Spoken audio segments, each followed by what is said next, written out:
ভাই, এই জমি কি আপনার? হ্যাঁ ভাই আমার। আমাদের স্যার একটু কথা বলবে, আসেন তো। কোন বিষয়ে কথা বলবে ভাই? আসেন, আসলেই বুঝতে পারবেন। চলেন।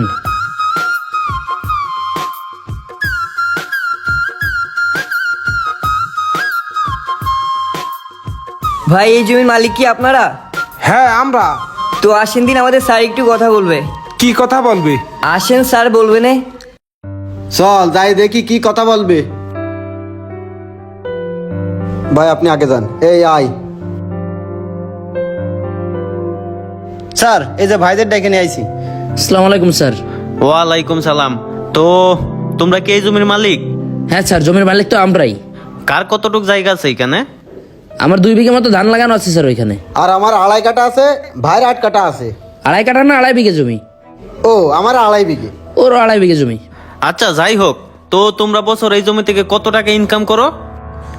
স্যার হঠাৎ এই কথা জিজ্ঞেস করতেছেন? না, এমনিতেই জানতে চাইলাম তোমাদের রোজগার কত বছরে। ও স্যার, আগের মতো অবস্থা তো এখন আর নাই। এখন ফসল তেমন ভাবে ফলাইতে পারি না, পোকামাকড় ধরে, বিভিন্ন রোগবালাই দেখা দেয়। এমন সব নতুন রোগবালাই দেখা দেয় যেগুলোর আমরা নামও জানি না, যেটার রোগ প্রতিরোধ ক্ষমতা কিসে হবে এটাও জানি না। তাই এখন একটু লাভ আমাদের কৃষকদের কম। তবে বছরে আমার 2 বিঘা থেকে 1-2 লাখ টাকা আসে। হ্যাঁ স্যার, ধানের পাশাপাশি আমরা যদি অন্য চাষাবাদ করি তাইলে 1-2 লাখ টাকা আসে, না হলে আসে না। যাই হোক, আমি বুঝতে পারছি যে তোমরা বেশি একটা ইনকাম করতে পারো না, তাই আমি তোমাদের জন্য একটা অফার নিয়ে আসছি। কি অফার স্যার? অফারটা হচ্ছে, আমি তোমাদের এই জমিগুলা কিনতে চাই। তার জন্য তোমরা যা রোজগার করো বা জমির যে দাম তার চেয়ে ডাবল দিব আমি। না স্যার সরি, আমরা তো আমাদের এই জমি বিক্রি করব না। আমরা জমি বিক্রি করলে আমরা চলবো কেমনে, আমরা খাবো কেমনে? আর আমরা তো ফসল বিক্রি করেই সংসার চালাই, আমাদের তো আর ইনকামের অন্য কোনো উৎস নাই স্যার। ভাই, আমার এই জায়গা জমি আমার বাপ দাদা দিয়ে যায়নি, এটা আমি নিজেই কষ্ট করে কিনেছি। আমরা পারবো না। তুমি বলদের মতো কথা বলতেছো কেন? তোমাদের এদিকে জমির দাম কত? স্যার 9 লাখ টাকা করে বিঘা চলতেছে। 9 লাখ টাকা? শোনো, তোমরা যদি জমি বিক্রি করো আমি তার ডাবল দিব, মানে 18 লাখ টাকা। 18 লাখ টাকা? 18 লাখ? আমি রাজি। জমি কখন নিবেন ভাই? আর তুমি? আমি রাজি না। রাজি না মানে? ওরা তো রাজি হয়ে গেছে, তুমি রাজি না কেন? ওরা রাজি হয়ে গেছে, ওরা লোভী তাই, ওদের টাকা প্রয়োজন তাই। আমার টাকা না, আমার জমি প্রয়োজন। আমি টাকা ব্যাংকে রেখে কয়দিন চলতে পারবো, আমি খুব বেশি দিন কিন্তু চলতে পারবো না। টাকা খরচ হইতে টাইম লাগে না, কিন্তু আমার এই জমিটা হারাই ফেললে এই জমিটা কি আর ফিরে পাবো? তোমরা একটু ভেবে দেখো, স্যার এখানে একটা কারখানা করতে চায়, আর এই কারখানাটা হলে তোমাদের ভাই, কৃষি জমিতে যদি এভাবে ফ্যাক্টরি করতে থাকেন তাহলে কৃষি জমিটা কি আর পাবেন? আপনারা ফ্যাক্টরি করবেন, আপনারা বিজনেস করবেন এবং বাইরের দেশে মাল পাঠাবেন, আপনারা আমদানি করবেন, রপ্তানি করবেন, পৃথিবীর বুকে একজন শ্রেষ্ঠ ব্যবসায়ী হবেন। কিন্তু আপনি পৃথিবীর বুকে কি একজন শ্রেষ্ঠ কৃষক বানাইতে পারবেন? আপনারা যে আমাদের মতো অনেক কৃষকদের এসে টাকার অফার দিচ্ছেন, আর অনেক কৃষক আছে জমি বিক্রি করেও দিচ্ছে লোভে পড়ে। এই কৃষকরা কেন লোভে পড়ে জানেন? কারণ এই কৃষকরা কৃষিকাজ থেকে তেমন সুবিধা পায় না, তারা কৃষি থেকে তেমন একটা ইনকাম করতে পারে না। আর কেন ইনকাম করতে পারে না জানেন? কারণ এরা ফসলের দাম পায় না। আমরা যখন কষ্ট করে ধান নিয়ে বাজারে যাই তখন ধানের মন পাই 900 টাকা, 1000 টাকা, 1200 টাকা।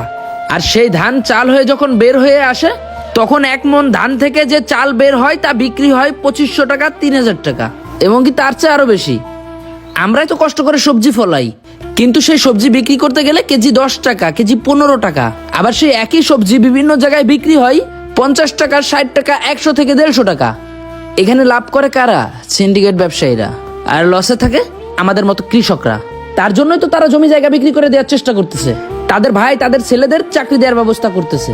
কোনো কৃষক তার ভাই বা ছেলেদেরকে কৃষক বানাইতে চায় না, সরকারি চাকরি দিতে চাই। আপনাদের মতো ব্যবসায়িকদের বড় কোম্পানিতে চাকরি দিতে চাই। কেন চাই? এই জন্যই চাই। কিন্তু আমি আমার কৃষি জমি ছাড়বো না স্যার। আমরা মাটির মানুষ, আমাদের পেশায় কৃষিকাজ। আমাদের যশোরের কাঁচা বাজারের অধিকাংশ সবজি যায় এই মাঠ থেকে। আর এই মাঠে যদি আপনি ফ্যাক্টরি দেন, এই ফ্যাক্টরির পানি এবং ধোঁয়াতে অধিকাংশ ফসল হয়ে যাবে নষ্ট। তখন আপনারা কি খাবেন স্যার? সকালবেলা ঘুম থেকে উঠে যে নাস্তাটা করেন সেটা কিন্তু আমাদেরই ফলাইতে হয়, যে ভাতটা খান ওটা কিন্তু আমাদের মতো কৃষকরাই ফলাই। আপনারা আপনাদের ফ্যাক্টরির জন্য সমস্ত কৃষি জমি যে নষ্ট করে ফেলাচ্ছেন, আপনারা কি একটাবার ভাবতেছেন না? যে দেশের মানুষ কি খেয়ে বেঁচে থাকবে?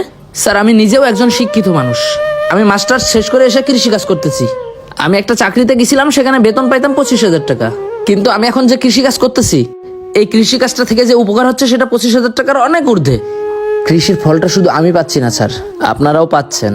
আমাদের মতো কৃষকরা ফসল না ফলাইলে আপনারা খাইতে পারবেন না, আমাদের মতো কৃষকরা সবজি না ফলাইলে আপনারা খাইতে পারবেন না। আপনাদের খাবারের দামি দামি যে নামগুলা দিচ্ছেন না স্যার, ওগুলা কিন্তু আমাদের ফলানো কৃষকদের ফসল থেকেই তৈরি হয়। তাই বলি কি স্যার, টাকার গরম দেখায়েন না। টাকার গরম দেখিয়ে টাকা দিয়ে আমাদের মতো কৃষকদের কাছ থেকে বা লোভী কৃষকদের কাছ থেকে জমি ছিনিয়ে নেবেন না। এই দেশের কথা একটু ভাববেন, আপনাদের কথাও একটু ভাববেন।